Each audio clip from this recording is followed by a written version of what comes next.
Unidade 1. Obrigado, Vitor. Vou falar de novo, então, agora. Boa noite a todos os seres humanos aqui da lista. Começamos o nosso conteúdo síncrono, né? As aulas síncronas previstas para essa disciplina, porque o conteúdo já tivemos essa semana passada, né? E hoje vamos tratar aí de alguns temas relacionados à unidade 1, que vocês têm lá os excertos dos textos, né? De um material que eu tive a honra de produzir com o professor Pedro Ataíde, né? Então, está disponível lá, eu acho que Mari e Vitor têm feito com competência a mediação aí com vocês. Então, me cabe hoje falar sobre o trabalho alienado, sobre a exploração do trabalho, que é o contexto, né, das lutas operárias pela regulamentação da jornada de trabalho, pela diminuição da jornada de trabalho e, portanto, né, a conquista do chamado tempo livre, que, ou seja, o lazer é o tipo de fenômeno que é ininteligível se a gente não entender também o que é o trabalho na ordem burguesa. Tá certo, gente? Então, vamos lá começar. Pois bem, vários autores do Ocidente quiseram dar uma explicação sobre o que os seres são. Isso é uma questão que veio desde a Grécia Antiga, né? Suponho que até antes, né? Mas do ponto de vista sistematizado, debatido desde a Grécia Antiga, e vários deram respostas sobre o que os seres são, sobre essa pergunta acerca do que os seres são, os seres humanos, né? Lá na Grécia, por exemplo, os pré-socráticos deram respostas do tipo: olha, os seres humanos são essencialmente água, essencialmente terra, essencialmente fogo. Ou seja, qual é o aspecto distintivo do ser humano em relação ao restante da natureza, né? Uma figura que na Grécia Antiga caminhou bastante no sentido de nos elucidar foi o Aristóteles, que, entre outras coisas, uma síntese, isso é dito em vários momentos, mas numa síntese ele dirá que os seres humanos são animais sociais, políticos, e que se diferenciam dos outros seres da natureza pelo fato de terem a possibilidade da consciência, né? É uma resposta muitíssimo interessante, que a essência dos seres humanos seria a consciência, coisa que outros seres não atingem. Mas o autor sobre o que nós vamos falar hoje, que é o Marx, ele discorda um pouco do Aristóteles, né? Aquela ideia que a gente lê no Google, né, de subir nos ombros dos gigantes, o Marx se incorpora, modificando o Aristóteles e dirá que o que diferencia os seres humanos dos outros seres da natureza é que os seres humanos têm a capacidade de objetivar a sua consciência. Só o fato da consciência não seria para Marx o aspecto distintivo, né? Mas sim a capacidade de fazer com que está aqui, né, na cachola, se torne mundo humano, se torne realidade humana num processo de transformação da natureza intencionalmente ordenado, planejado. Então, Marx dirá que o que distingue os seres humanos de todos os outros seres é que os seres humanos são capazes de se objetivar. Dirá Marx também que são várias as capacidades, as potencialidades de objetivação, de a gente objetivar nossa consciência. A fala é uma delas, eu estou aqui objetivando a minha consciência ao falar com vocês, né? Perdão. A arte é uma forma de objetivação, né? A ciência é uma forma de objetivação, de eu, né, colocar para fora as coisas que eu descobri, que eu pesquisei. Mas dirá Marx, a protoforma, ou seja, a forma original da capacidade humana de se objetivar é o trabalho, né? O trabalho é, para Marx, toda transformação intencional, ou seja, consciente, dos seres humanos sobre a natureza. Então, por que ele julga que o trabalho é a protoforma? que os seres humanos, diferentemente de outros seres da natureza, não têm garantidas para si próprias as condições de produção e reprodução da sua existência, né? Então, os seres humanos, se a gente pegar do ponto de vista biofísico, eles são frágeis perante um leão, perante um mamute, perante uma onça, né?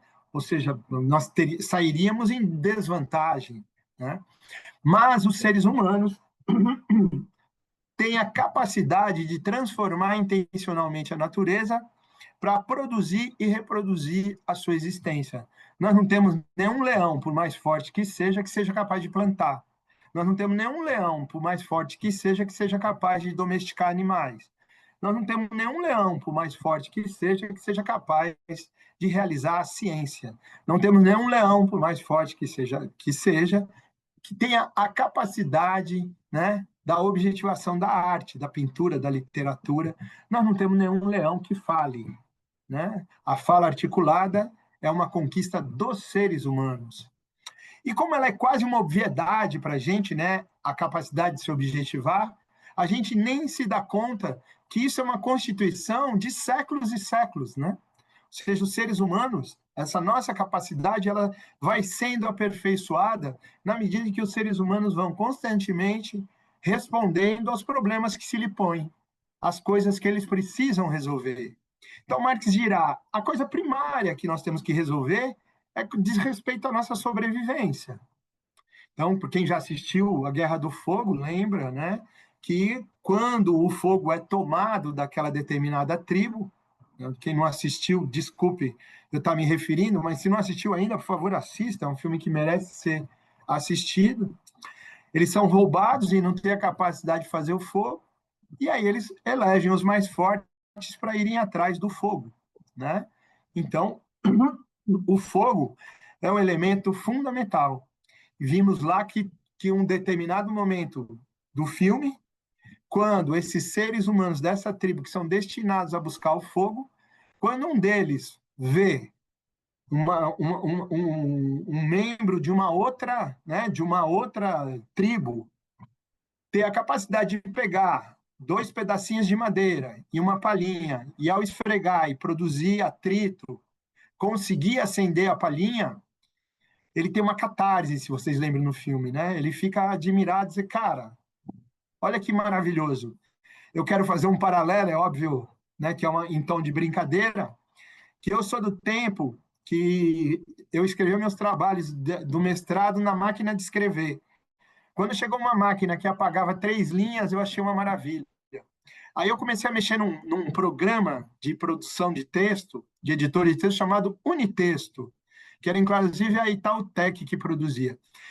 Eu tinha que apertar Ctrl Alt F para fazer uma coluninha assim, Ctrl Alt H para fazer assim. Então eu passava 3, 4 horas para fazer uma tabela.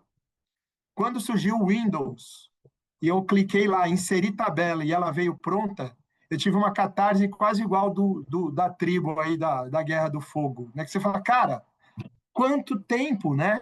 Olha a conquista dos seres humanos. Então, Marx dirá, essa nossa necessidade de produzir e reproduzir a nossa existência fez com que a gente crescentemente dominasse os fenômenos naturais. No início, não é com domínio científico, né? Eu falo para o Vitor, Vitor, você está precisando plantar? Tem uma terra mais escura, cara, que ela é muito mais fértil. Você planta e vem muito mais fácil. Eu falei, é mesmo? Por quê? Eu falei, porque eu não sei, só sei que foi assim. Aí outros seres humanos vão vindo e falam, cara, ela tem mais material orgânico, ela tem mais humus. E aí, ao saber o que é o humus e que é resultado do material orgânico, a gente chegou a uma associação que as fezes de animais poderiam servir como adubo para a terra, porque elas têm muito material orgânico. Olha só como isso é fantástico.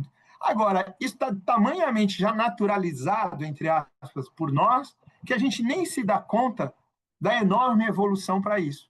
Então, Marx dirá, o que nos distingue dos outros seres, Aristóteles, não é que a gente tenha consciência, mas é que a gente é capaz de objetivar a nossa consciência.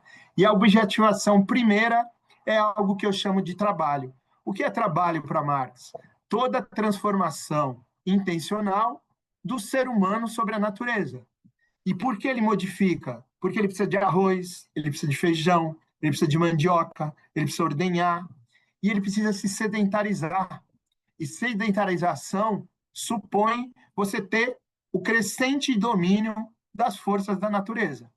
Cada vez mais os seres humanos vão ampliando esse conhecimento e isso vai virando memória da humanidade. O Vitor não vai ter mais que pegar 2 gravetinhos secos e um pedacinho de palha. Ele chega no fogão dele, né? Aperta a estrelinha que faz a fagulha, liga o gás e acende o fogo. Visto assim, é muito simples, né? E gozado, Vitor, que apesar de ter gente que liga o gás antes de apertar a estrelinha, hein? Não façam isso, pode dar um acidente em casa. Liga primeiro a estrelinha, né? Mas olha quanto de evolução humana está aí presente. Então, Marx dirá, resultado do trabalho, os seres humanos vão aperfeiçoando e criando outras formas de objetivação. Não existiria a arte se não existisse o trabalho. Então, os seres humanos, para trabalhar, precisam se comunicar melhor, precisam desenvolver a linguagem. E aí desenvolvem a fala articulada, com o passar do tempo desenvolvem a escrita, e com o passar do tempo desenvolvem a literatura, né? Eles precisam planejar a caçada. E aí eles fazem os desenhos na caverna, nas paredes das cavernas. Depois eles vão aperfeiçoando esse desenho por motivações religiosas e motivações da materialidade. E com isso é possível você ter a base objetiva de desenvolvimento da arte pictória. Então a arte não existiria sem o trabalho. A fala articulada não existiria sem o trabalho. A ciência, lembra? Do que é feita a Terra mais escura? Os seres humanos vão descobrir quimicamente quais são os elementos lá.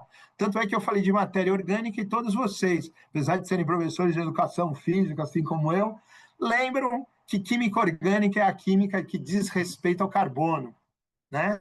Então, a matéria orgânica é aquela que necessariamente tem carbono. Então, nós vamos desenvolvendo o nosso conhecimento sobre a natureza, ou seja, nós vamos desenvolvendo as chamadas ciências naturais e, com o passar do tempo, né, as chamadas ciências sociais. Ambas mal chamadas, né, porque é tudo necessidade humana de produzir história, né, de construir o mundo humano. Então, o trabalho é aquilo que nos distingue dos outros seres. Marx avançará e fará uma conceituação. Ou seja, independentemente de qualquer forma social, se é capitalismo, se é feudalismo, ou o nosso querido comunismo, que ainda há de vir, né, e que já existiu parte dele que ainda há de vir, o trabalho é uma determinação histórica universal. Sempre os seres humanos terão que fazer essa mediação de transformação intencional sobre a natureza. Com maior grupos, com maior habilidade e com maior elementos, meios de produção, meios de trabalho e objetos de trabalho, ou menos, mas sempre haverá essa mediação do homem com a natureza, tá certo? Então, Marx dirá, independentemente de toda e qualquer forma social, que é trabalho, toda a transformação intencional do homem sobre a natureza. E aí está assimilado, incorporado o Aristóteles. Intencional quer dizer que é um ato consciente, né? Por que ele vai dizer isso? Porque nós podemos nos comparar com outros seres que também transformam a natureza, como a abelha, como a aranha, né? Como o castor, o João de Barro. Todos esses também transformam a natureza, mas não é por um ato intencional. Tanto é que eles fazem sempre da mesma forma, né? E há pesquisas que mostram que eles retirados das condições materiais, colocados em cativeiro, guardadas terceira, quarta, quinta geração, se você der a palhinha, o barro, o João de Barro vai lá e faz a casinha sem nunca ter visto, né? Ou seja, se trata de uma determinação essencial genética. No nosso caso, gente, nós precisamos de uma coisa fabulosa e importante que se chama educação, de formação, né? Inclusive, a bipedia é um ato aprendido, ele não é um ato natural dos seres humanos. E com isso, nós liberamos as mãos, e vocês estão lembrados do Ilha das Flores, né? E temos a capacidade do polegar opositor, né? Que nos permite movimentos, né, altamente refinados com as mãos. Podemos dizer que as mãos foram os primeiros meios de produção que os seres humanos tiveram a seu serviço. Há, aliás, um belíssimo ensaio do Engels sobre o papel da mão no desenvolvimento dos seres humanos. Pois bem, dito isso, então Marx fala, bom, então trabalho é toda a transformação intencional do homem sobre a natureza, mas ainda está muito abstrato, deixa eu, né, ir mais a fundo. Como é que é feito o trabalho? Quais são os processos de trabalho? E Marx dirá, 3 são os momentos fundamentais do trabalho. Então, eu tenho um problema da realidade para resolver. Olha, como fazer fogo? Né? Ah, eu vi a moça fazer. Ao ver a moça fazer, eu digo para os que eu aprendi, eu vou precisar de 2 gravetinhos secos, vou precisar de uma palhinha seca para poder produzir o fogo aqui na frente de vocês. Vou ficar soprando e tal, e uma hora vai vir o fogo. E ninguém acredita. Aí eu vou lá e faço. Então, como eu aprendi isso está na minha cabeça, eu vou fazer um planejamento. Antes de fazer na realidade, o fogo que eu preciso fazer para a minha tribo, eu construo na minha cabeça.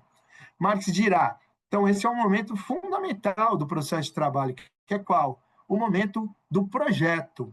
Antes de fazer na realidade, eu projeto na minha cabeça, eu planejo na minha cabeça, né? Como é que eu vou fazer o trabalho? Como é que eu vou realizar aquela atividade? Em seguida, eu vou para a realização da atividade. E aí, ao realizar a atividade, eu transformo a natureza onde não tinha fogo, eu faço surgir fogo, e ao mesmo tempo eu me transformo, porque vou adquirindo novas habilidades, novos conhecimentos, e ao final eu tenho um resultado que estava planejado na minha cabeça, que é o produto do meu trabalho. Então, Marx dirá: todo processo de trabalho supõe planejamento, execução e produto. Aí, lembra, ele está aprofundando na compreensão de trabalho. Bom, mas de onde vem, né? De onde vem as ideias, o conhecimento que está na minha cabeça para eu planejar? Vem de Deus que colocou na minha cabeça? Vem do Espírito Absoluto, como diria Hegel? Marx dirá, não, vem da materialidade, ou seja, da própria realidade, da minha apreensão sobre a realidade. Então, eu aprendo, né, o conhecimento da realidade. É óbvio que isso pode ser feito de várias maneiras. Com um nível de desenvolvimento já avançado, os seres humanos criaram, por exemplo, um lugar específico de socialização do conhecimento, como é a escola. Mas a educação acaba sendo, como diria o Saviano, uma determinação ontológica do ser, porque os seres humanos precisam de educação, eles necessitam, né? Aquela metáfora do Matrix, do tipo, ó, coloca o chip aqui do Hegel, isso não existe, você vai ter que sentar e ler. Né? Olha, põe um chip aqui de como é que eu produzo algoritmos. Não, você vai precisar de um professor de matemática, vai precisar estudar, né? Ou seja, isso não nasce pronto na gente, são coisas que nós vamos nos apropriando por diversos mecanismos. Até numa conversa de boteco, alguém te fala uma coisa e fala, cara, eu nunca tinha pensado isso, que legal, Rejane, nossa, que bacana, e é sair de lá com outros conhecimentos. Então, aqui, ó, o que está aqui, que eu costumo brincar com vocês, os reagentes mentais da consciência, de onde eles vêm? De um espírito absoluto, ou seja, eles vêm da ideia inata, que me conduziria ao idealismo, vai dizer Marx, não, eles vêm da materialidade, da realidade, da nossa apreensão sobre a realidade. A apreensão é essa que se dá pelos 5 órgãos dos sentidos, né? Mesmo que um ou outro falhe, os seres humanos têm a capacidade de fazer essa apreensão, né? Mesmo que tenha, né, alguma deficiência em qualquer um deles. A gente é capaz de fazer essa apreensão de diversas formas. E uma vez na nossa cabeça, a gente consegue planejar. Ou seja, olha, o Vitor inventou uma carteira para quem escreve com a mão direita. Eu vou lá e vejo alguém que escreve com a mão esquerda todo tortinho na cadeira. Fala, bora resolver esse problema? De onde vem o problema da realidade? É sempre um problema gerado socialmente, é uma questão da sociedade. que uma subjetividade ou várias subjetividades, né, refinadas, que tem bastante reagente mental, fala, bora resolver isso, tipo vacina, né, para a Covid. Precisamos resolver isso rapidamente. De onde vem o conhecimento? Se não houvesse conhecimento de biologia, de patologia, a gente teria produzido, e produzimos em tempo recorde, e orgulho brasileiro, né? Apesar do presidente que tínhamos. Então, o Brasil foi um dos pioneiros nessas circunstâncias, né? Então, o planejamento, o projeto, os reagentes mentais vêm da materialidade, da realidade, que eu aprendo como? Eu aprendo com os meus órgãos dos sentidos, com o saber transmitido, com os experimentos que o meu professor de química, de biologia me coloca, né? Ah, eu quero aprender a fazer feijão. Olho lá minha mãe, ela dá umas dicas, né? Minha cunhada, né, Mariana, que é ótima na cozinha, como fazer feijão, faz um feijão maravilhoso, o arroz soltinho. Quais são as dicas e tal, e você vai fazer, isso é uma merda. Aí você fala, cara, alguma coisa falhou. E aí você vai se aperfeiçoando. E tem uma hora que o seu arroz, né? Eu não diria, né, Vitor, que vai ficar igual o da minha cunhada, mas fica bem parecido, melhora bem. Né? Por quê? Porque você vai se aperfeiçoando. Então, Marx dirá, o segundo momento é o da execução. O que está planejado aqui vai para a realidade. Tem que virar realidade. Né? Seja, ele vai virar materialidade. Seja uma realidade imaterial ou material.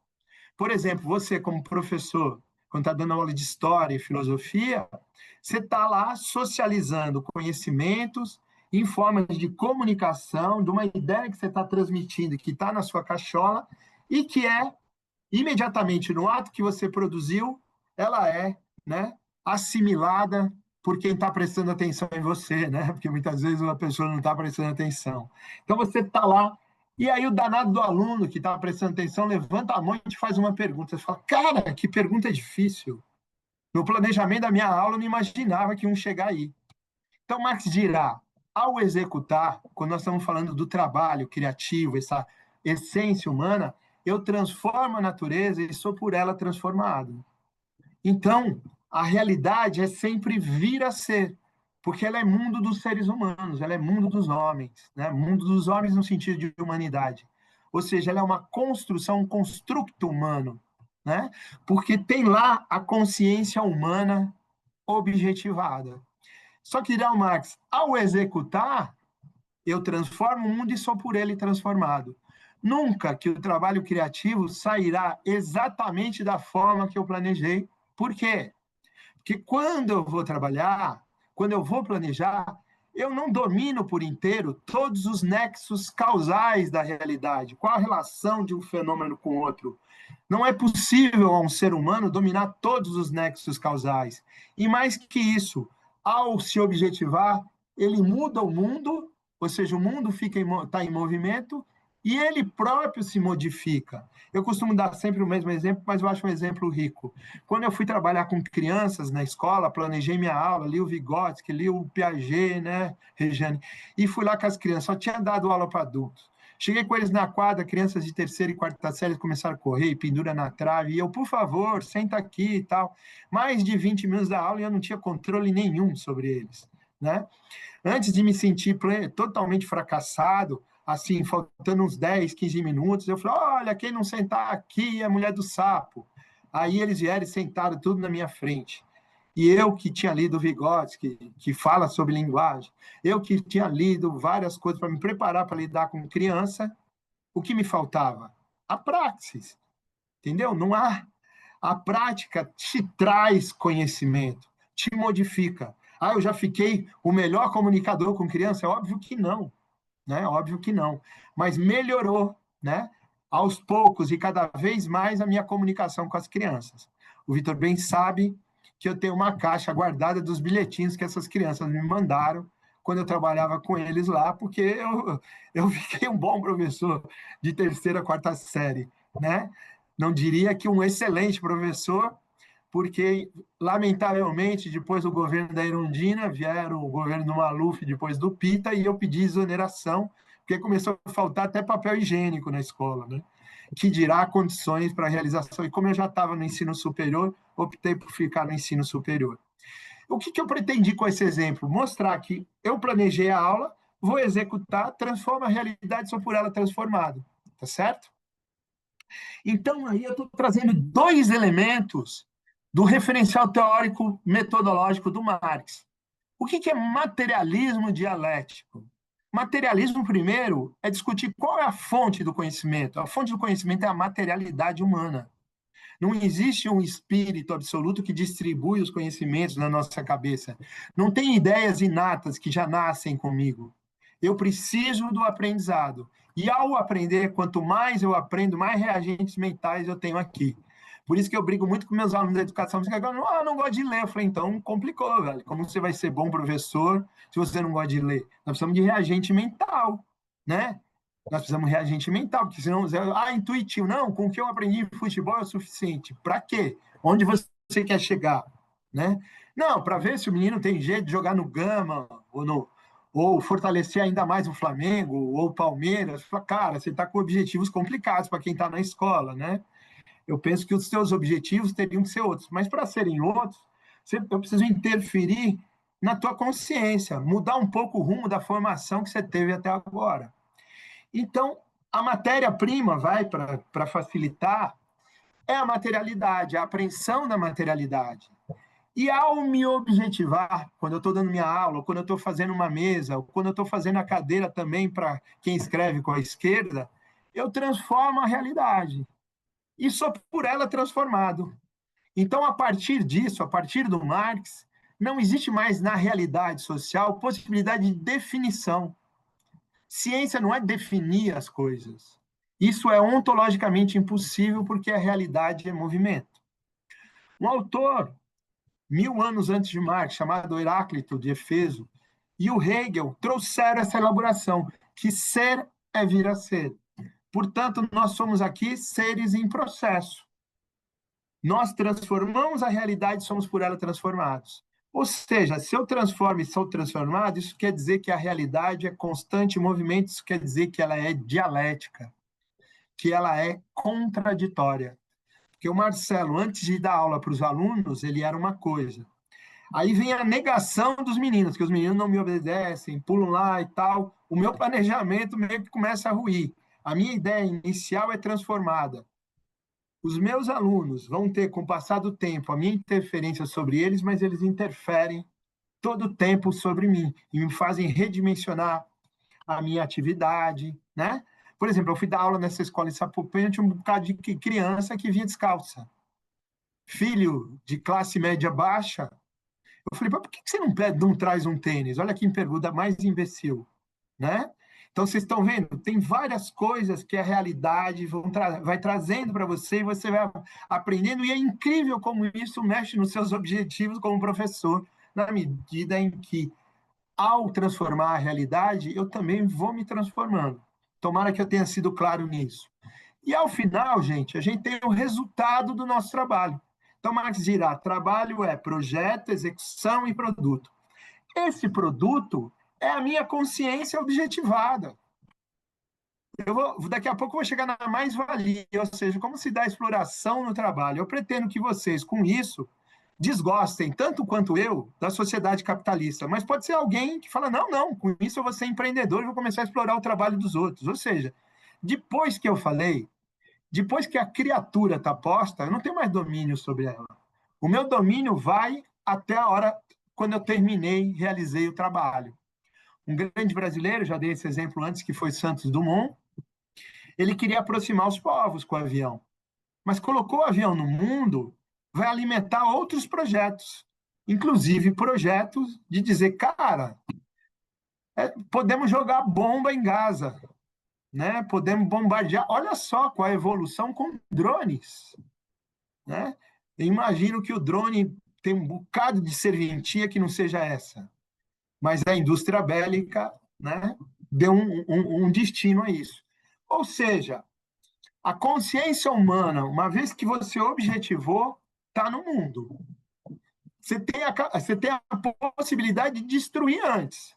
Lembre da metáfora do Frankenstein, né? É justamente essa. Depois que foi feito, escapou do seu domínio. E aí os nexos causais que vai estabelecer fogem do teu controle. Mas certamente o produto do trabalho é consciência humana objetivada. Se você olha para uma cadeira e não vê que tem lá consciência humana objetivada, não é porque não tem na cadeira, mas é porque você está quase cego. Né? Porque você não está percebendo que não tem nenhum processo natural que resultaria numa cadeira. Não tem nenhum processo natural que resultaria num machado. Não tem nenhum processo natural que resultaria numa poesia. Ou seja, isso é necessariamente objetivação humana para atender finalidades, sejam finalidades da barriga ou da fantasia humana. Né? Então, os seres humanos têm essa capacidade. O resultado do teu trabalho é a tua consciência objetivada. Mas lembra que a realidade me modificou? Eu também, nesse processo, eu tenho um processo de subjetivação. Ou seja, eu tenho a possibilidade de fazer com que a realidade esteja aqui. Quando Marcelo imbecilmente perguntou por que a criança vinha descalça, né? Ou seja, um choque de realidade, fala, cara, né? Isso aí é a outra bola fora que eu dei, que uma moça trabalhava comigo na Unixul, ela ensinando a outra como conservar carne na água dentro de um balde. E eu falei, pô, mas por que não usa geladeira? Entendeu? Outra bola fora, né? Para uma moça que vendia o vale transporte para poder dar comer para o filho, ir a pé trabalhar todo dia. O que ela podia fazer em meia hora, ela fazia em quase duas, para poder vender. Não sei se você sabe que durante um tempo o vale transporte serviu como moeda nas trocas em São Paulo. Depois que veio o cartãozinho, mesmo esse cartãozinho, tem gente lá que mercantiliza de alguma maneira, não sei como hoje em dia, né? Mas ela fazia isso, vendia o vale transporte para poder pôr comida em casa para o filho e ia trabalhar a pé. E o imbecil do Marcelo perguntou porque ela não usava geladeira, né? Olha só como você vai subjetivando a realidade. Dei aí um exemplo drástico, mas também quando você lê uma poesia, ouve uma música e entende, né? Ou seja, teve um professor ou teve alguém que apurou, que refinou os seus sentidos, que ajudou na educação dos seus sentidos, e com isso você passa a ver o mundo de maneira diferente. Vocês viram como o trabalho para Marx é uma coisa fantástica. Ou seja, ele vai dizer, essa é a essência dos seres humanos. Não é o que os pré-socráticos diziam, é o fogo, é a água. Não. E nem o Aristóteles dizia, é a consciência. Não. É a consciência objetivada. Porque a consciência é fundamentalmente uma construção social, né? E o mundo é um construto humano. Então, é uma mútua determinação da consciência e da realidade. Elas são inseparáveis. Por isso que a compreensão de indivíduo, ela é originalmente aquele que não pode ser divisível, né? Que não é possível ser fragmentado. Outra coisa é individualismo, né? Depois a gente fala, mas indivíduo é um ser social. E o Aristóteles lá da Grécia já dizia, e o Marx vai recuperar e vai dizer, é verdade. No campo da psicologia, o Vygotsky vai dizer, sim, a mente é construída, é produzida socialmente, nesse ato humano, né? Dessas trocas, tá? Muito bem. Então, não fosse trabalho, não existiria arte, não existiria linguagem, não existiria ciência, não existiria tanta coisa. Mas lembra que eu estou falando do trabalho em geral, né? Ou seja, em qualquer forma social, o trabalho tem essa potencialidade. Para Marx interessa, objetivamente, quando ele se coloca no caso dos catadores de lenha, que vem uma lei que os proíbe de coletar lenha e, ao mesmo tempo, isso era o fim da possibilidade deles de existir. Marx se coloca do lado deles e fala: que raio de mundo é esse? Em que o cara não tem o direito de catar a lenha para poder sobreviver. Aí Marx envereda em estudar uma sociedade, uma formação social específica, que é a sociedade capitalista. Na sociedade capitalista, o que acontece com o trabalho? Aí Marx vai dizer, olha, na sociedade capitalista, o trabalho, a manifestação do trabalho, ela é fundamentalmente uma manifestação alienada, né? É uma forma estranhada de trabalho. porque ela é feita de uma determinada maneira, né, em que o ser humano, boa parte das vezes, não se reconhece, inclusive nas coisas que faz. Mas por quê? Porque nessa sociedade temos uma determinada relação social de produção, que é qual? Alguns, a grande maioria, que são desprovidos de meios de produção, ou seja, de matéria-prima, de ferramentas, né? Que são desprovidos de meio de produção, que são desprovidos, né? Da, de dinheiro para poder ter a posse desses meios de produção, vendem a sua força de trabalho, a sua capacidade de transformar intencionalmente as coisas em troca de salário. Então, na passagem do feudalismo para o capitalismo, do capitalismo mercantil para o capitalismo industrial, houve um processo de contratação daqueles que eram servos, né, que lidavam com artesanato, servos de ofício, falar, querido, né, parece até que foi uma relação assim afetiva e amistosa, né, Liel? Vem aqui trabalhar comigo. Poxa, Doriel, para que você trabalha? Ah, eu trabalho para sustentar minha família. Então, seus problemas acabaram, né? Diria a organização Tabajara. Agora, vamos fazer o seguinte: quantas horas você trabalha em casa? 12. Vem trabalhar aqui para mim. 12 horas. Tudo bem? O que eu te dou em troca? Eu te dou em troca um negócio chamado salário mínimo. O qual era o mínimo na interpretação? O mínimo necessário para a produção e reprodução do Doriel enquanto ser orgânico, assim como da sua prole. Ou seja, com isso eles vão ter o que comer, o que vestir, onde se abrigar. E você trabalha para isso, Doriel. O Doriel falou: ah, faz sentido. Se eu trabalhava para mim mesmo, eu trabalhar para o cara. E quem contratou seu trabalho diz, mas o nosso acordo é o seguinte: você vem e trabalha 12 horas, eu te dou matéria-prima, ferramenta, você não precisa mais se preocupar com isso. E o resultado do seu trabalho não é teu, é meu. Eu que decido o destino. Então, a relação social de produção capitalista, Marx dirá, ela guarda um problema, né? Ela guarda um problema, por quê?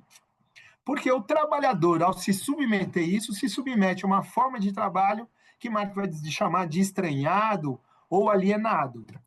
Bom, as coisas que são produzidas são do capitalista. O que ele não contou para você, Doriel? Que a produtividade humana, só quando a gente liberou as mãos, hein? Ela já era o dobro da necessidade de um dia. Então, o ser humano, lá atrás, quando liberou as mãos, ele tinha a capacidade de, em um único dia, produzir o necessário para dois. Então, nas 12 horas de trabalho, você produzia para 2 dias, mas recebe por um. A final do mês, você recebe por 30 dias, só que você produziu para 60 dias. E quem fica com o excedente da produção? Quem contratou a sua força de trabalho. Negócio ótimo para quem contratou a força de trabalho, tamanhamente ótimo, que ele vai fazer o seguinte, Doriel, vai fazer com que as jornadas se estendam cada vez mais para 14, 16 horas. Marcelo, como você é exagerado e tal. Não, está escrito, tem documentação, os livros azuis das fábricas inglesas. Quem nunca assistiu, assista Dais, um grito de justiça, que é um padre que mostra a exploração de crianças na tecelagem, crianças belgas, que morriam embaixo, né, dos teares, que morriam. Então dá para explorar, depois da luz elétrica, então, Daniel, dá para explorar criança, dá para explorar mulher, porque até então, antes da invenção, precisava de força física e fisiologicamente, né, a divisão sexual do trabalho capitalista, é óbvio que ela tem uma gênese anterior ao capitalismo, mas no capitalismo, né, ela inicialmente foi acentuada e depois foi resolvida. Ou seja, mulheres e crianças também podem ser explorados. Venham, né? Pode vir. Minha avó trabalhava em tecelagem, tem uma foto clássica de São Caetano, está lá minha avó entre as mulheres que trabalhavam. Só que na ocasião, ela teve um filho, e aí era meio assim, olha, a mulher para de trabalhar e vai cuidar da prole, porque se hoje a gente não conhece, não consegue creche, imagina antigamente, gente, né? Então você tinha os vizinhos que ajudavam. Não, vai lá que eu olho o teu filho, ama de leite, né? Quando você tinha algo, né, que era uma solidariedade dos trabalhadores, que hoje em dia, sabemos nós, né, está em decréscimo, fruto dessa própria sociedade. Então, o trabalhador, eu te contratava por 12, Dorian, e punha você para trabalhar 14, 16.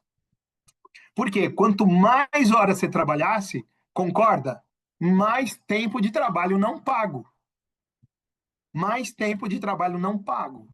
Só que, Dorial, você era um artesão que sabia ir da sola até o sapato pronto. Isso eu não sei fazer, mas você sabe. Então, você concorda que, sendo um artesão, sendo um sapateiro, você faz um par de sapato, sei lá, em 2 horas, o outro em 2 horas e 15, o outro em 1 hora e meia. Quando eu junto tudo e faço a média, em média você tem um índice de produtividade. Esse índice de produtividade, se você vai do começo ao fim do trabalho, ele em média é sempre o mesmo. Então, como eu faço para lucrar mais? Eu estendo a jornada de trabalho. Ao estender a jornada de trabalho, eu garanto mais horas de trabalho não pago, mas você tem o controle sobre o processo.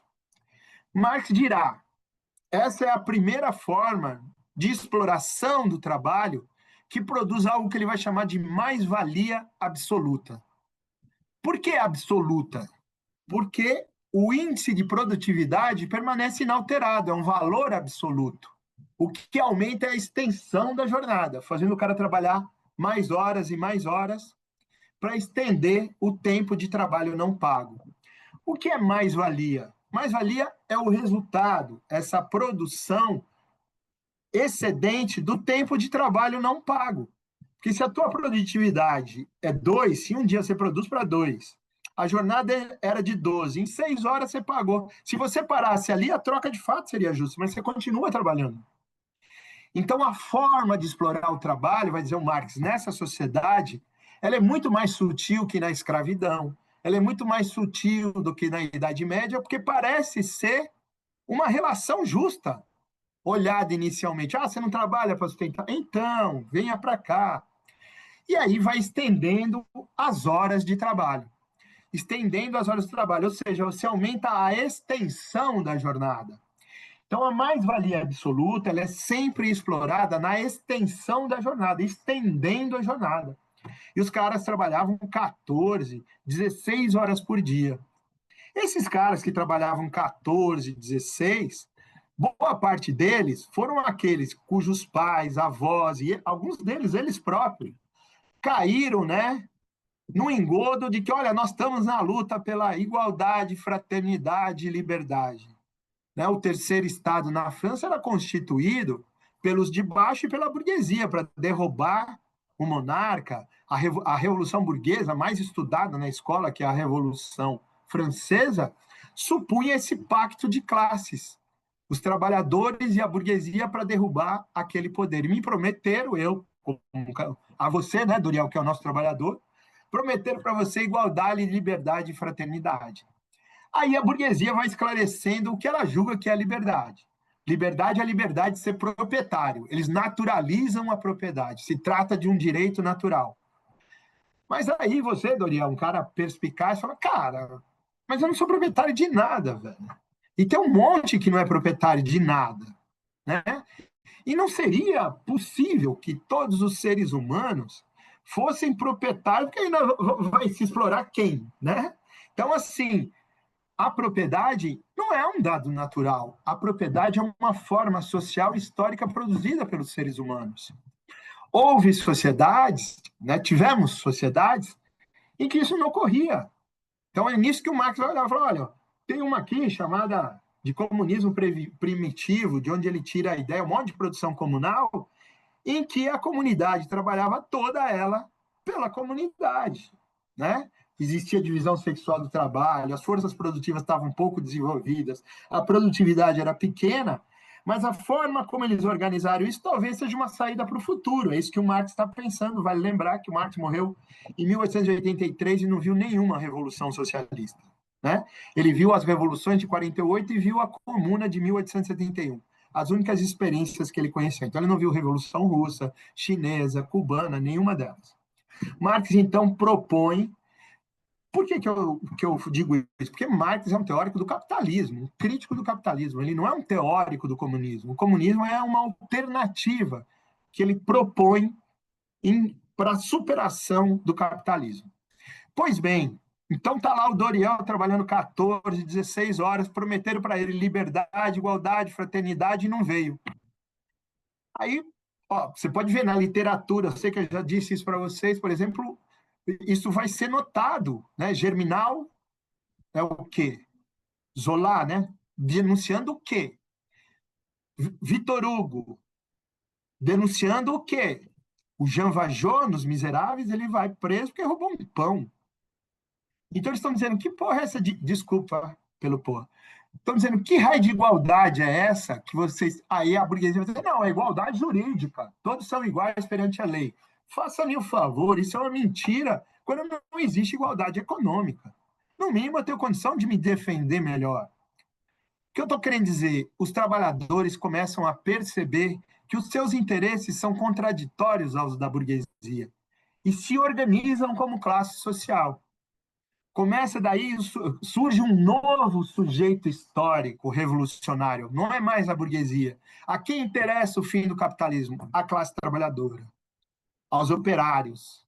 Ó, são esses que agora a burguesia foi uma classe revolucionária fundamental para derrubar a Idade Média, mas depois que ela ascendeu ao poder, ela cria mecanismos para se conservar no poder e conservar seus privilégios. Os trabalhadores começam a perceber isso, se organizam e começam as lutas operárias, as lutas dos trabalhadores para diminuir essa exploração. Está vendo de onde vem a luta pelo tempo livre, gente? A luta pela regulamentação do trabalho, pela diminuição da jornada de trabalho. 1º de maio de 1866, Chicago. Os caras são presos, condenados, alguns enforcados em praça pública, porque estavam lutando pelo quê? Estavam lutando pela redução e pela regulamentação da jornada de trabalho. Ou seja, isso é uma luta antiga, velho, histórica. E, infelizmente, em época que do ponto de vista do poder hegemônico, a burguesia está nadando de braçada, né? A gente está retomando, ainda bem que estamos retomando e lutando pelo fim do 6 por 1, né? Mas o que faz a classe trabalhadora? Empreende essas lutas e algumas conquistas. Eu estou pulando aí, gente, anos e anos de luta, tá? De tal maneira que se consegue regulamentar uma legislação, se consegue regulamentar a jornada de trabalho, né? A primeira vitória do movimento operário inglês foi por uma jornada de 10 horas, que o Marx saudou, diz a primeira vitória da economia política do proletariado sobre a economia política da burguesia. Porque para o burguês ele queria manter o Doriel trabalhando 14 ou 16 horas. Mas os trabalhadores falaram, basta. Ah, eu quero que você trabalhe mais. Então, agora tem um negócio aqui no Brasil, não existe mais, né, Léo? Ah, tudo bem, hora extra. E se for no sábado é dobrado, vale o dobro. Vocês viram que tudo isso, quem é trabalhador da antiga já viu que isso sumiu, né? E depois do Temer, então, né, foram para cima demasiadamente dos nossos direitos, né?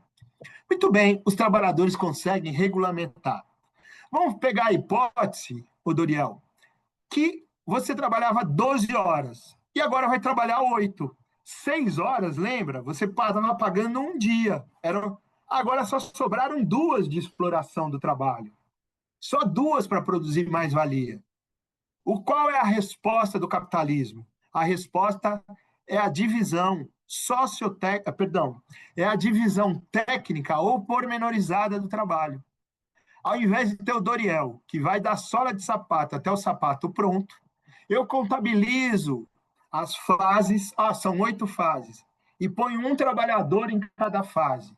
Colocando um trabalhador em cada fase, quem fez o planejamento dessa forma, dessa planificação para a produção das coisas na fábrica, falou, ó, o cara não vai mais precisar sair de uma máquina para ir para outra. Ele faz o que tem que fazer e passa para a Rejane, que está do lado. E vocês estão do lado um do outro aqui, por isso que eu estou falando dessa linha de produção. O Doriel está, para mim, do lado da Rejane.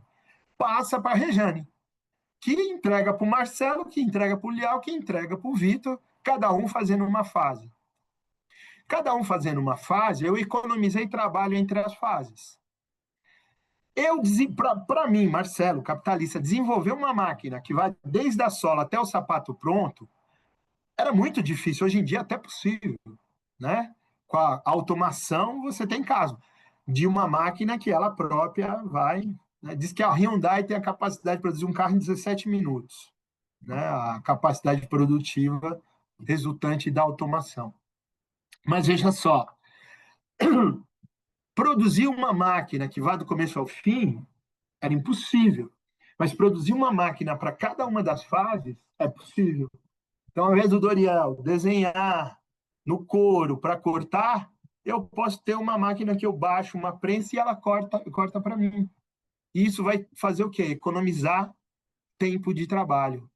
Ou seja, o capitalismo joga para dentro da produção, né, a organização da produção naquilo que a gente acabou chamando, né, de Fordismo, Taylorismo.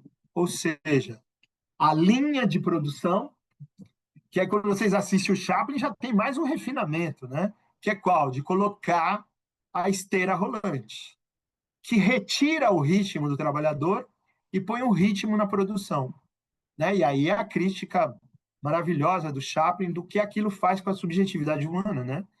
O cara sai de lá apertando o botão, né? Achando que a vida dele... Tem uma cena maravilhosa, é aquela da máquina engolindo, né? O Carlitos, o Charlie Chaplin, dizendo: olha, agora o trabalho humano é um apêndice da máquina. Ou seja, se intensifica a jornada de trabalho. Lembra? Se estendia. Direito trabalhista, conseguimos regulamentar. Qual a resposta da burguesia? A planificação, né? O taylorismo, o fordismo, para fazer a gente produzir mais em menos tempo. Por quê? Se, Doriel, você em um dia produziu o necessário para dois, com todo esse aparato, com essa intensidade da jornada, você vai produzir em um dia o necessário para 100 dias. Né? Você tem uma ideia? Eu sempre dou esse dado para vocês. Em 82, a OIT, que é uma daquelas multi-organismo, como é que chama? Que são aquelas entidades que nem a ONU, que supostamente não tem interesse algum, né? Ou seja, é uma entidade suspeita, né? É tipo ONU. A OIT mostrou uma pesquisa multilateral. Obrigado, Carol. Isso. É um organismo multilateral, ou seja, interessado a favor da burguesia, que diz: ó, nossa capacidade humana, em 1982, é de um único dia de trabalho, do ponto de vista dos alimentos, produzir o necessário para 3.650 dias, ou seja, para 10 anos de existência de toda a humanidade. Mesmo assim, as pessoas morrem de fome, não é? Então, imagina o quanto se aumentou a produtividade humana.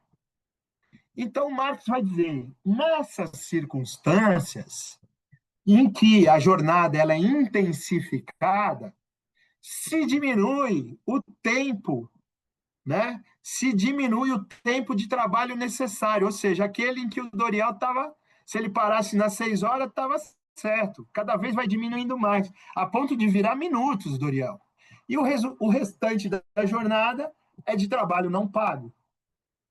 Marx dirá: essa é uma nova forma de exploração do trabalho, que ele denominou de mais-valia relativa. Por que mais-valia relativa? A jornada ela é, né, estabelecida, ó, são 8 horas, e eu preciso mudar a relação entre tempo de trabalho necessário, aquelas 6 horas, e o tempo de trabalho não pago, que é o tempo da mais-valia, gerador da mais-valia. Eu preciso modificar essa relação com qual tendência?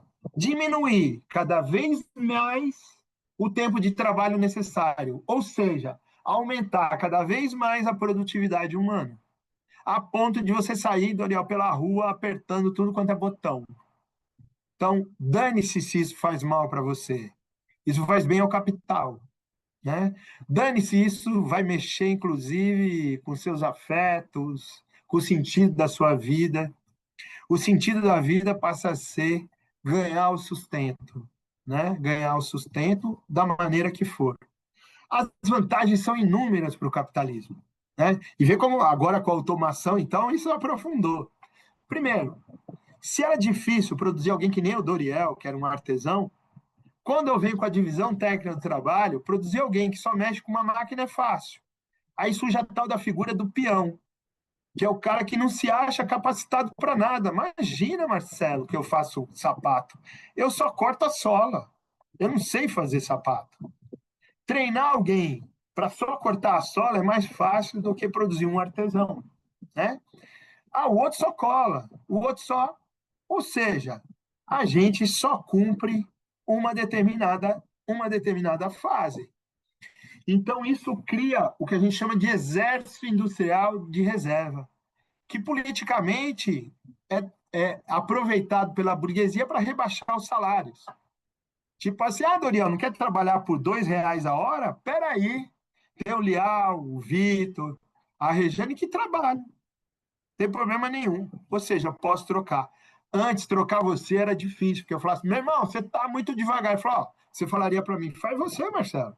Mas eu não sabia fazer. É aí que surge o capataz, é aí que surge a administração de empresa, é aí que surge, né, a tal da ciência da organização, de organização do trabalho. Qual o impacto disso na essência humana?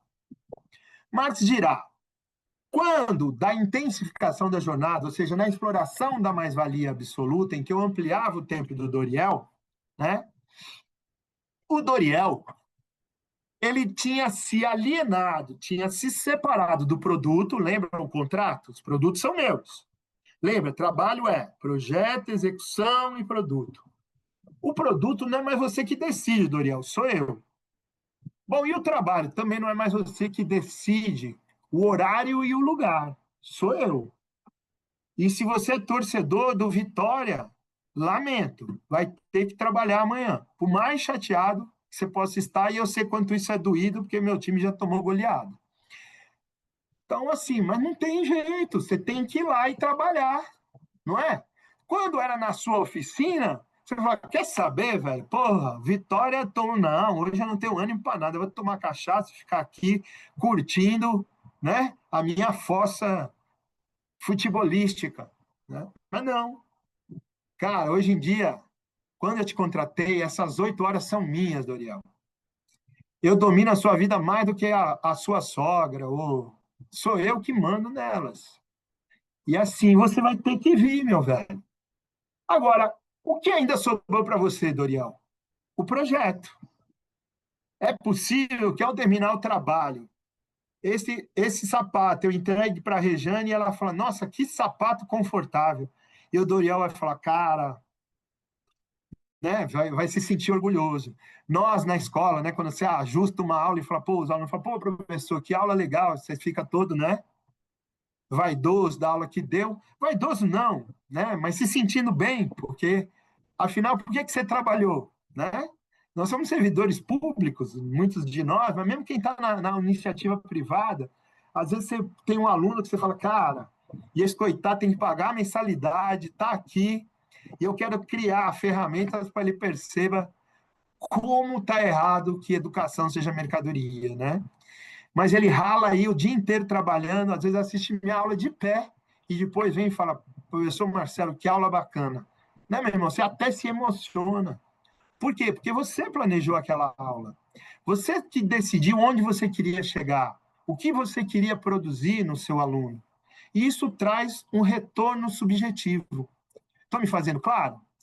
De alguma maneira, ainda é possível um processo de hominização, de retorno de subjetividade, de transformação da realidade e de sua transformação. Com a divisão técnica do trabalho, diz o Marx, o trabalhador que já estava alienado, ou seja, separado do produto e da regência do trabalho, da execução, fica também alijado, separado do projeto.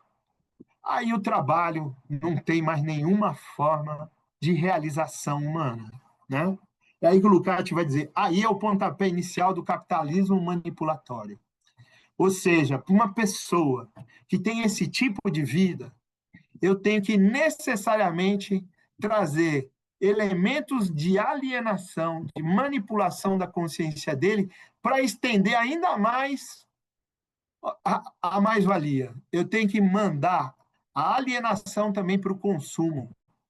Tenho que fazer que ele queira ir ao shopping center.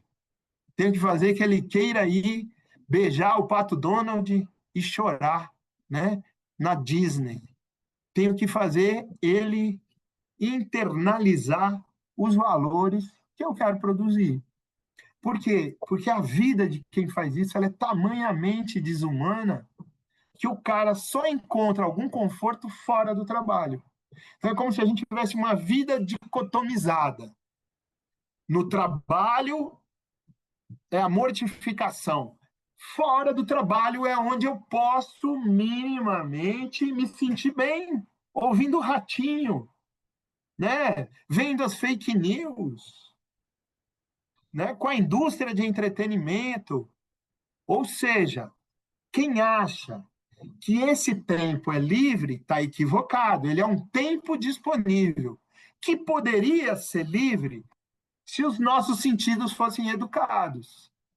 Por quê? Porque aí, olha, não estou no tempo de trabalho. E sabe o que eu quero fazer? Eu quero ouvir o Paulinho da Viola, junto com meu amigo Roberto Leal, para a gente curtir e falar, camarada, olha o que esse cara escreveu. O cara escreveu para Portela. E parece que é uma música de amor, né? Carregava uma tristeza, não pensava em novo amor. Aí você fala, cara, olha a cabeça desse cara. Quando alguém que não me lembra anunciou. Ele foi um rio que passou em minha vida, estou arrepiado aqui. Cara, olha o que os seres humanos são capazes.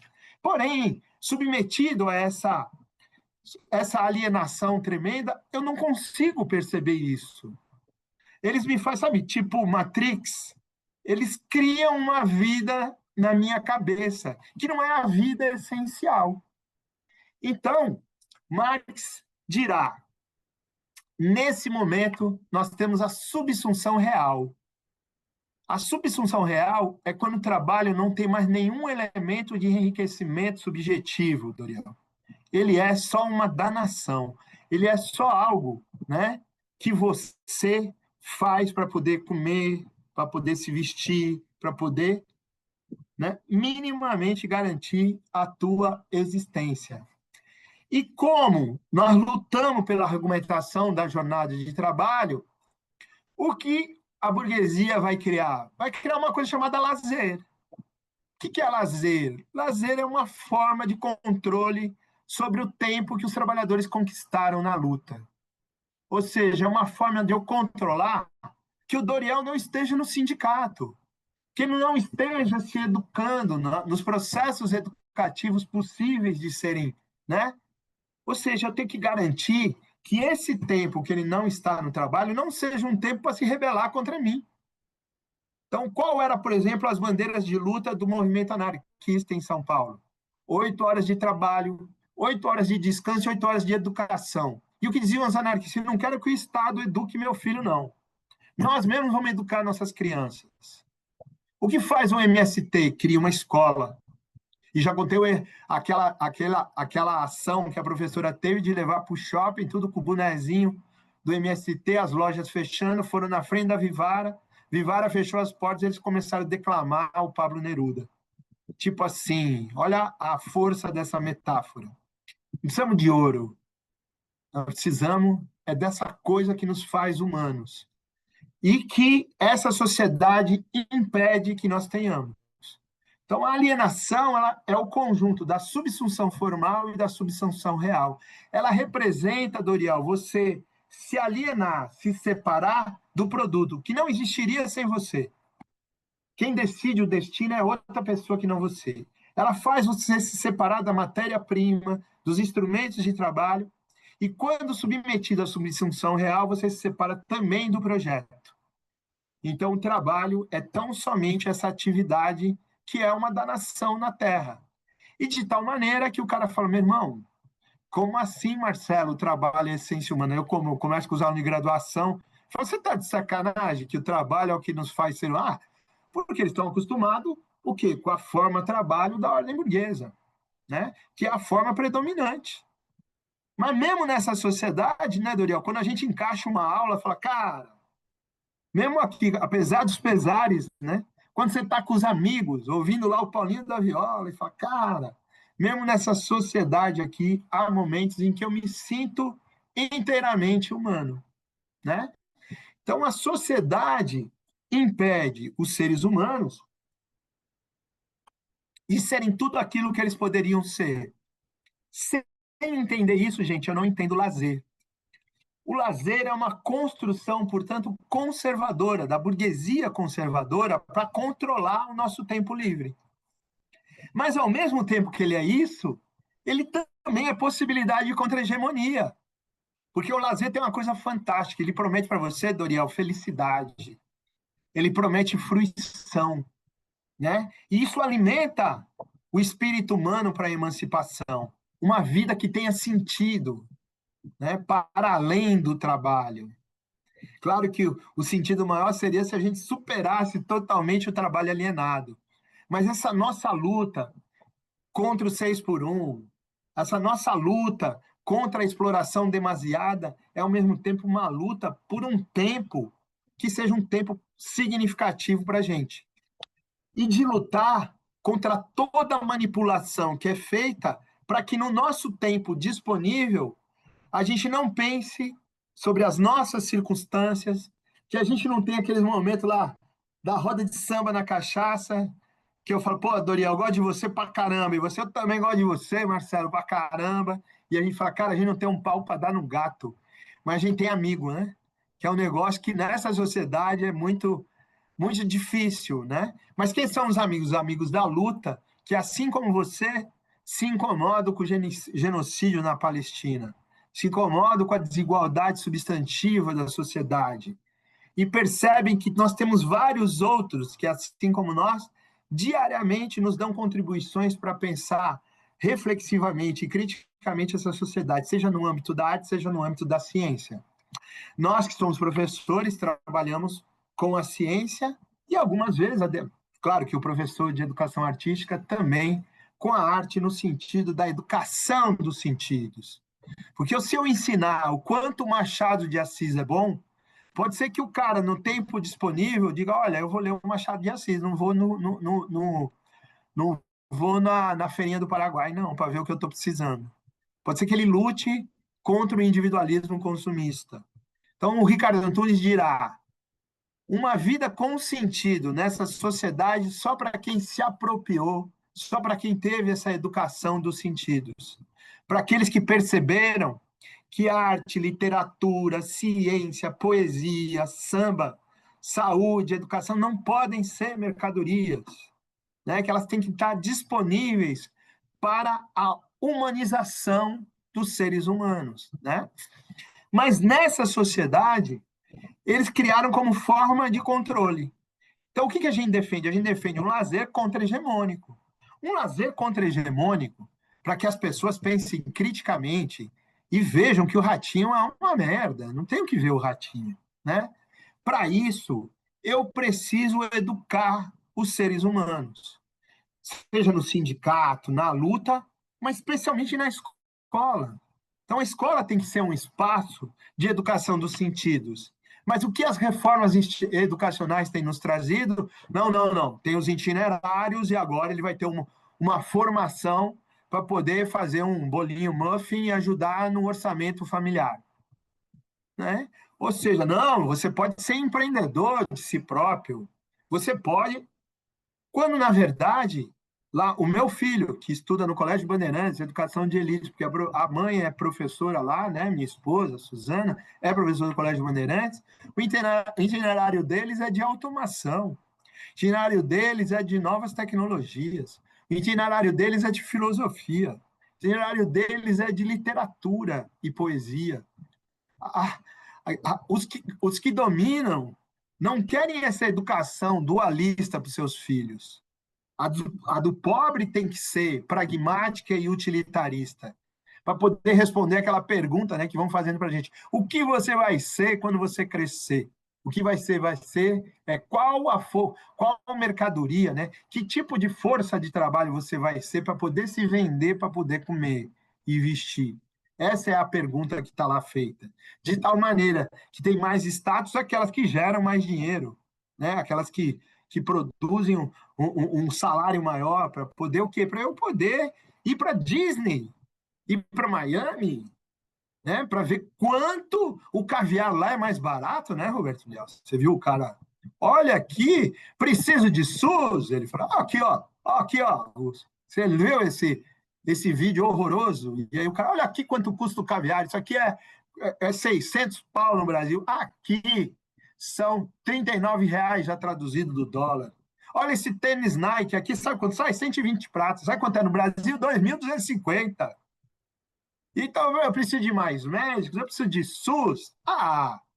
Aí ele toma uma esculhambada, né, de quem gravou o vídeo, né, porque, meu camarada, você não entendeu o que é direito a uma vida com sentido, que passa, entre outras, pelo direito à saúde, né? E que aqui, mal ou porcamente, a gente tem um dos melhores sistemas, mal e porcamente, porque falta dinheiro, não falta planejamento. É o melhor programa de saúde, ele é imitado em outros lugares. Eu não tenho plano de saúde, eu sou atendido pelo SUS, né? Minha mãe, com 84 anos, transplante de rim, válvula no coração, tudo pelo SUS. Mais de 90% das cirurgias complexas é o SUS que faz. Não é a Quality, o Bradesco Saúde, os que têm explorado a educação como a saúde como mercadoria, né? Porque é serviço. Agora, né, quando eles se referem a isso, né, Roberto? Eles falam são gastos, a educação é gasto, não é mais, né? Atendimento de direito social. Pois bem, então o lazer, Marcelo, ele é necessariamente ruim em controle? Claro que não. A nossa luta contra a hegemônica, enquanto essa sociedade existe, é de cada vez mais fazer com que seja um lazer em que nós eduquemos as pessoas para que elas percebam essas coisas, né? Ou seja, a ordem capitalista nos faz sermos seres que somos sugados por ela. Vai dizer o Lukács, ela nos quer por inteiro. Ela suga toda a nossa vitalidade. Elas querem os seres humanos. A ordem burguesa quer o ser humano por inteiro. Sabe o do cotidiano do Chico Buarque? Todo dia ela faz tudo sempre igual. Ou então, né, do feitiço do tempo, que o cara acorda sempre no mesmo dia. Toca o relógio, ele já sabe tudo que vai acontecer, né? Então o cara acorda, vai pegar o ônibus lotado, vai para a fábrica, depois vai pegar lotado para voltar para casa, e aí ele tamanhamente esgotado, que ainda bem que ele é flamenguista, né, Leão? E aí ele vê lá o Mengão meter 8 e fala, pelo menos isso, hein? Porque se perdesse, imagina como ele ia dormir, né? Não havia... Por quê? Porque no outro dia ele precisa fazer tudo isso de novo, né? E aí o lazer instrumental, pragmático, aquele não, o lazer serve para recuperar as forças do trabalhador, para no dia seguinte ele fazer tudo de novo, né? Então não é esse lazer que queremos, nós queremos uma luta contra-hegemônica a fim de que os seres humanos possam, em alguns momentos, e com um objetivo revolucionário, serem seres humanos por inteiro, inteiramente humanos. E a ciência, e especialmente a obra de arte, produzem isso. Um momento em que eu sou elevado do cotidiano. Os caras me tiram do cotidiano e aí eu assisto o Carteiro e o Poeta. Como voltar para o cotidiano da mesma maneira? É impossível. Se você assistiu e se emocionou da mesma maneira que eu e tal, porque teve capacidade de entender que um homem do povo pode ser poeta, né? Que é um absurdo as pessoas serem analfabetas e ele ser o único da ilha dele que pode levar as cartas para o Neruda, porque ele é o único que é alfabetizado. Em um determinado momento, ele está fazendo poesia. Primeiro ele rouba uma, né, do Neruda para entregar para a namorada, e a namorada chamada Beatriz, o Neruda fala, nossa, esse nome é perigoso, né? Porque Beatriz é musa inspiradora, estou dando vários spoilers aí do Carteiro Poeta, né? E aí ele usa uma do Neruda que chama Nua. E aí a avó da moça, que ele está apaixonado, vê a poesia, leva para o padre. Aí o padre chama o Neruda para dar uma esculhambação nele. Olha só o que ele fez e tal. Aí quando ele está só com o carteiro, o Neruda fala, cara, você pegou lá minha poesia para... E aí o Mário, o homem do povo, responde para ele, a poesia não é de alguém, a poesia é de quem precisa dela. E aí o Neruda até dá um sorriso e fala, gostei dessa sua visão democrática sobre a arte, né? Ou seja, isso está posto, ele é da humanidade. E uma vez que eu tenha contato com isso e entenda, eu não tenho como voltar para o cotidiano da mesma maneira que eu estava antes. Então, a arte, a ciência, elas elevam os seres humanos. A nossa proposta aqui é que o lazer, enquanto direito social, enquanto elemento de educação, seja algo dentro da escola, nessa eu estou junto com o professor Walter Brast, que possa ser a escola ser organizada para o lazer, para a educação dos sentidos. Porque aí o Saramago não vai mais estar na escola porque ele cai na FUVEST. Ele vai estar na escola porque ele produz humanidade nos homens, que o cara lê o memorial do convento e fala, meu velho, que é isso? Né? Ou então, ouve uma música e entende o Graças à la Vida, que fala dos sentidos humanos, e fala, camarada, o que é isso? Ou ouve alguma música do Belchior que o toca, né? São as palavras, são navalhas, e eu não posso cantar como convém sem querer ferir ninguém. E fala, cara, eu entendi isso. Não dá para voltar no cotidiano da mesma forma. Então, a nossa defesa não é nessa de achar, não, o lazer não presta, é uma forma de controle, de alienação. Ele é isso também. Mas ele é essa possibilidade de fazer com que a gente fale, cara, mas por que que só é vida? Por que que não existe vida para além do trabalho? A quem isso interessa? E uma vez que a gente reduz e regulamente a jornada de trabalho, que a gente vence essa empreitada contra o 6x1, porque isso, além de tudo, pode gerar mais emprego, pode diminuir o desemprego humano e tal, que esse tempo seja um tempo de educação dos sentidos, porque quem experimenta e entende o Paulinho da Viola, a ciência, que experimenta, né, aquilo que a humanidade produziu do melhor, ele vai falar, pô, mas por que isso não está disponível para todos? Porque os meus, né, iguais, aqueles... Porque a minha família, o meu pai, não pôde entender, porque são gerações e gerações de seres humanos, pegando a metáfora do Matrix, que não nasce, eles são cultivados para sugarem deles tudo que eles podem dar para a Matrix. E aí, meu velho, tomar a pílula vermelha é o único caminho. E a arte e a educação podem fazer isso. E aí a nossa defesa é que o lazer seja essa possibilidade. Para ser essa possibilidade, gente, são várias as lutas, mas entre elas a luta para que ele seja entendido como um direito social, tal qual está na Constituição.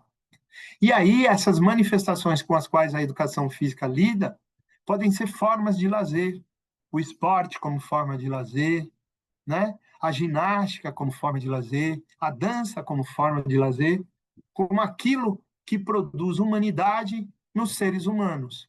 Porque, tendo em vista a vida que nós levamos e tendo em vista o trabalho alienado, a nossa vida é fetichizada. Nós somos tratados como coisas e as coisas tomam vida e movimentam relações sociais. Então, cada vez mais nos é ensinado que quantas mais coisas nós tivermos, maiores são nossas possibilidades de relação social. Ou seja, aprofunda o estranhamento, aprofunda a alienação, e a arte e a ciência, pensada aí na mediação com lazer, são possibilidades de desfetichização da vida, de eu perceber, né, de eu desvelar as coisas que são colocadas na frente dos meus olhos para que eu não perceba que a vida poderia ser outra, né? E vocês percebem como isso combate toda e qualquer forma de niilismo, como isso é humanista, quer dizer, tem jeito sim para a humanidade. Marcelo, você é um tolo, olha o que estão fazendo em Gaza. Não, eu olho aqui para vocês. Eu olho para Gaza também, porque nós temos que olhar e já passou o tempo de a gente se cada vez mais denunciar e ficar incomodado com o que está acontecendo.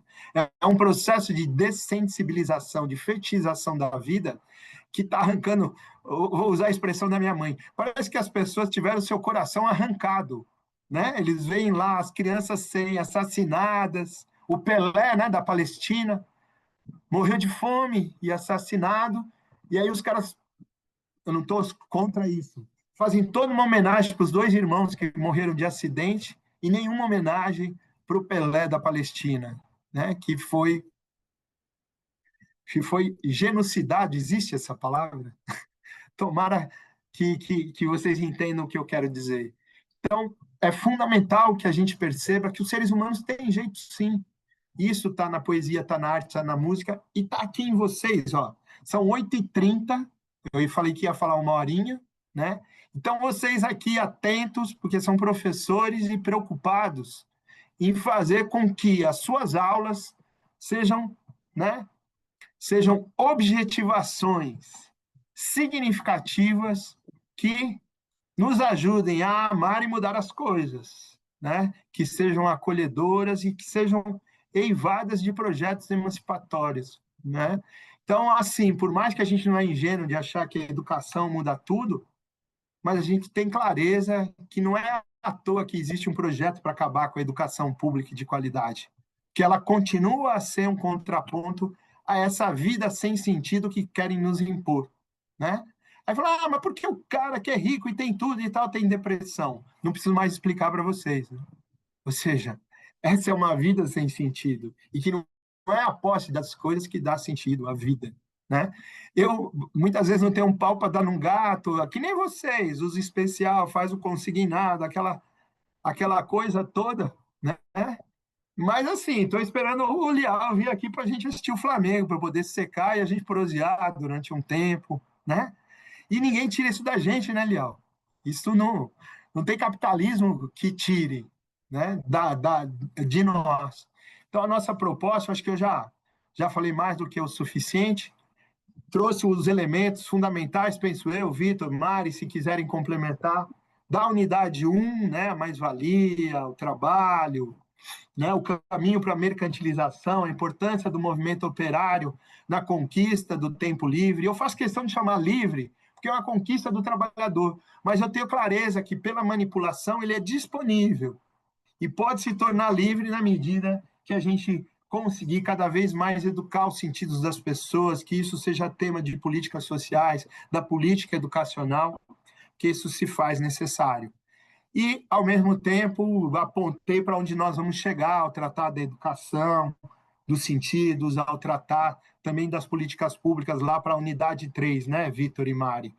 Não sei se tem algum tema que eu não tenha abordado, porque vocês que fazem a labuta diária aí com a rapaziada, né? Então eu peço, por favor, que se faltou alguma coisa, que vocês intervenham. E abra aqui o microfone para a gente fazer um debate para quem quiser. Aqueles que tiverem esgotados, porque a sociedade capitalista nos quer por inteiro, irmão, o direito à preguiça, né? O direito ao ócio, né? Por favor, né? Pode ir descansar, que for, é mentira deles quando dizem, olha, que horror, a preguiça e tal, nada, né? É importante a gente... O genro do Marx faz uma obra genial que a gente cita no material de vocês, mas vale a pena ser lida. Nós vamos mandar o arquivo para vocês, que chama O Direito à Preguiça, que ele diz o seguinte, ele queria criticar o movimento operário francês, que fazia uma defesa do direito ao trabalho alienado, e ele dizia, não, nós temos que fazer o direito à superação desse trabalho, não ao trabalho.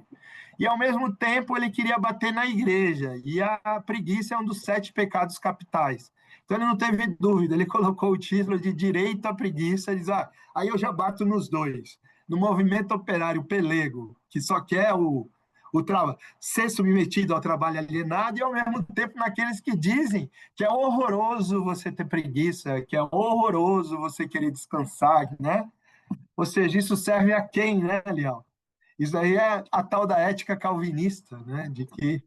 E que nós vamos internalizando, né, gozado? A pessoa liga para você, você dormiu até mais tarde, tá com a voz rouca. Aí o Leal fala, pô, você tá dormindo? Eu falo, não, é que eu tô resfriado. Você tem vergonha de dizer que estava dormindo, né? Olha só como isso vai sendo internalizado, como se fosse muito feio, né? Você dormir até mais tarde num determinado momento. Me desculpem, agora definitivamente eu me calo. Me coloco à disposição, quem precisar sair, fique à vontade, quem quiser prosear, estou à disposição também. Muito obrigado pela atenção de todos, viu? Obrigado, Mari e Vitor, se quiserem complementar, para todos nós, Lial. Queria parabenizar pela aula, primeiro. E o texto da Marilene Chauí sobre o direito à preguiça está nos textos complementares. Queria aproveitar um recado rapidinho, já relembrá-los das próximas aulas síncronas, né? Que a próxima é dia 9 de setembro. E a terceira aula no dia 23/9. E a quarta e última a gente deixou para fazer os seminários na semana do dia 6/10. A princípio, no dia 9, uma quinta-feira. Mas isso a gente vai conversando, tem um tempinho para resolver até lá. E também aproveitar para lembrar que eu já disponibilizei na plataforma, enquanto o Marcelo falava, os filmes, tanto A Guerra do Fogo quanto Os Tempos Modernos, que ele aparece como filmografia complementar lá ao fim da unidade, e já estão já na plataforma. A Daniela aqui está perguntando como serão os seminários. A gente vai mandar as instruções durante essa próxima semana para a organização. Possivelmente vai ser em grupo, tá? E é isso. Obrigado, Marcelo, pela aula. Imagina, eu que agradeço a atenção de vocês. Muito obrigado, viu? Eu acho que o Gabriel anteriormente tinha feito uma pergunta, não sei se você viu no chat aí. Eu não vi, eu estou só com a tela aqui. Você poderia ler para mim, Vitor, por favor? Posso refazer a pergunta? Isso, o Gabriel mesmo faz. Pode, Gabriel, claro. Marcelo, prazer falar contigo novamente. A aula foi cheia de bola. Me instiga muito, viu? Ó, aqui, ó, vou mostrar aqui, ó, filosofia, ó, sala de aula, a trabalhar junto à educação física. Você fode a gente. Parabéns. Pode a gente estudar, né, refletir, pensar. Não, em relação a todo o trabalho, a gente vê desde os primórdios, né, do Império Romano, essa cultura do lazer envolvendo o trabalho e a política de pão e circo do Império Romano. E, quer dizer, vem bem antes de Marx nessa relação, né? E colocar o lazer alienado. Então, eu queria que você debatesse um pouquinho, se possível. Os estudiosos do lazer, Gabriel, dizem que são manifestações distintas, que o lazer é próprio da sociedade moderna, que o lazer reflete o ócio, que ele reflete, né? Mas ele é outra coisa, porque se tratam de outras relações sociais. Vale lembrar, na Grécia, que o direito à filosofia, o direito a pensar, a refletir, era só para alguns. E vamos deixar bem claro, para os gregos do sexo masculino, né, do gênero masculino, que as mulheres eram só para reproduzir, né? Então ele vai dizer que, olha, o lazer hoje ele reflete o ócio, reflete essa possibilidade, mas nós não queremos só para os homens bem nascidos, né? Nós queremos porque o lazer é essa forma de controle. Então nós precisamos fazer esse exercício de contra-hegemonia a fim de que essa possibilidade de humanização que o ócio nos traz esteja disponível para todos, entendeu? É uma distinção histórica, assim, que ele vai dizer, olha, o lazer, por exemplo, durante o modo de produção escravista, o escravo era desconsiderado, e o ócio para os homens, né? Aí você pega Roma, a política de pão e circo, é o quê? De botar os caras lá para se matar, assistir um gladiador, né? Com uma forma fundamentalmente de manipulação. O lazer de hoje reflete um pouco isso, reflete, mas não é a mesma coisa porque são outras relações sociais. Então, do ponto de vista, eu diria, Gabriel, da rigorosidade terminológica, os autores estudiosos do lazer costumam dizer que o lazer é próprio, é um fenômeno próprio da sociedade capitalista. Tanto é que nós vamos ver que assim que a hegemonia da burguesia começa a cada vez mais se fortalecer, ele é mercantilizado. Primeiro ele é controle, e depois ele acaba sendo algo que para você desfrutar você tem que pagar. Né? Não, nossa pelada nós temos que pagar a quadra, o aluguel e tal, para poder jogar. Meu pai ficava bravo, que ele falou, não consigo nem mais assistir o palestra, porque no campo não dá para ir, e na TV aberta só passa essa desgraça do Flamengo e do Corinthians, né? Falou assim, então, ou eu pago o pay-per-view e tiro da aposentadoria, ou não assisto palestra. Ou seja, inclusive a fruição de assistir vira mercadoria. né? A gente só torce mesmo, né, Liel? Porque é uma paixão, assim, nessa sociedade, vai dizer o Lukács, Gabriel. Mais ou menos, o Chico Buarque vai dizer de maneira poética, também sem a cachaça ninguém segura esse rojão. E aí o Lukács vai dizer, nós temos a alienação, uma determinação ontológica. Enquanto existir essa sociedade, haverá alienação e não há ninguém que aguente sem a música, sem a poesia, sem o Flamengo, sem a cachaça, né? Embora a gente queira que isso acabe, mas assim, se não, meu amigo, né? A gente prefere isso ao Rivotril, porque nisso também eles lucram, né? Eles criam a ditadura da felicidade, dizem, oh, se você não está feliz, é um problema psicológico seu. E para isso eu tenho o remédio, que é vendido, né? Que é vendido. Então, assim, o fenômeno do lazer é uma coisa substantiva, fundamental para a gente, e hoje em dia é uma pauta que mobiliza bastante. Porque, cara, quantas vezes vocês não pegam Uber, o rapaz está trabalhando 14, 12 horas, né, para complementar, e o pior, muitas vezes ele acha que ele é o patrão dele mesmo. Eu falo, companheiro, se o teu carro quebrar, como você ganha a vida? Ah, aí eu tenho que me preparar para isso. Pois bem, quando você precisa fazer a revisão e trocar o pneu, quem é que faz? Né? Então, é gozado. Eles vêm com uma avalanche para achar que, de fato, olha, eu estou, né, me desenvolvendo a partir... Quando, na real, é uma forma precarizada, né, uberizada, platamorfizada da vida. O Ricardo Antunes, na abertura do Combrás, falará sobre isso. E eu tenho orientando o Valmir, que eu até o convidei para vir aqui fazer uma fala, que ele estudou o processo de platamorfização e uberização do professor de educação física, especialmente personal trainer, especialmente. Já tem Uber para isso, Gabriel. Lamentável, que é assim, um aplicativo que medeia a relação do cara que precisa de um professor com o professor, né? E ele fica com mais de 50% do valor cobrado. E o cara, por sua vez, precisa, né? Falar, antes que pingue do que seque, né? Aquelas, né? Mas sim, você tem razão que essa questão de querer ser feliz, né? Vem há bastante tempo. Vem há bastante tempo esse anseio. O Aristóteles julgava que com as máquinas nós íamos libertar os seres humanos. E as máquinas na mão dos capitalistas só viraram novas opressões, né? É De tal alienante, maneira que... né? Hã? É alienante, né? Tudo Sim, a se passa máquina... por sensação alienante, né? Sim. E faz caber menos trabalhador, né, velho? Faz caber menos trabalhador e acaba sendo opressiva. Tipo assim, ah, você vai entrar em greve, Gabriel? Tá bom, então vamos automatizar o trabalho do cobrador de ônibus.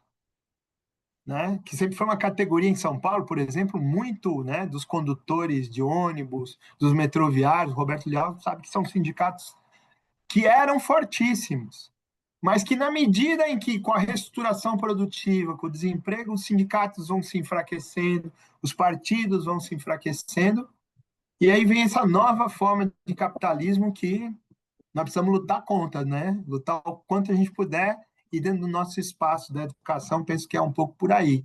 Eu fico pensando que as novas gerações precisam de nós, né? Porque quando eu me formei, Gabriel, eu fiz 59 anos semana passada. Quando eu me formei, tendo curso universitário superior, era certo que eu ia conseguir emprego, né? Hoje em dia o sujeito está com doutorado, pós-doutorado e tal, e está desempregado, né? Então isso é uma coisa que a gente ia tentar. Outra coisa que o capitalismo não tem jeito é com relação à natureza. Então, assim, não tem como, é destruição da natureza. Então, assim, haverá planeta, se a gente continuar a ter essa compreensão, né? Então, assim, então eu vou para a Amazônia, derrubo a árvore e ponho boi lá. Entendeu? E dane-se, né?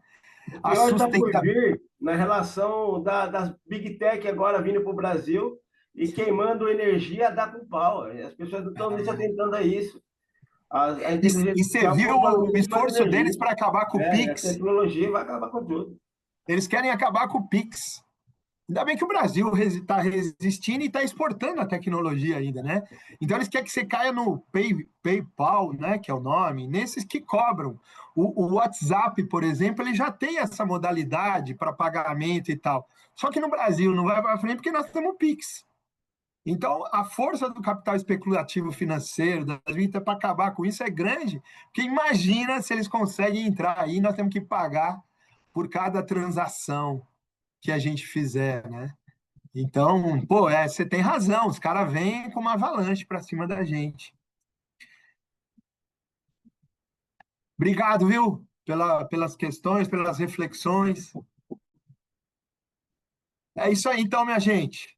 Boa noite, bom descanso, boa semana para todo mundo. E a gente podia ver quem mora em Brasília um dia fazer esse online presencial para tomar uma cachaça, né? Fazer um churrasco. E quem está por perto, né? Quem não está muito longe. Eu sei que tem gente até de Portugal, aliás, gente querida de Portugal, né? Mas, estando aqui, a gente podia se juntar um dia para, lutar contra essa tela aí, né? E ter mais, né? Gente, um do lado do outro aí, tá bom? Beijão para todo mundo, bom descanso, obrigado pela atenção.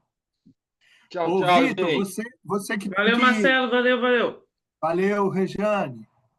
Desculpa usar você e Doriel muito hoje, mas Relaxa. são parceiragem, Falou, camaradagem. falou.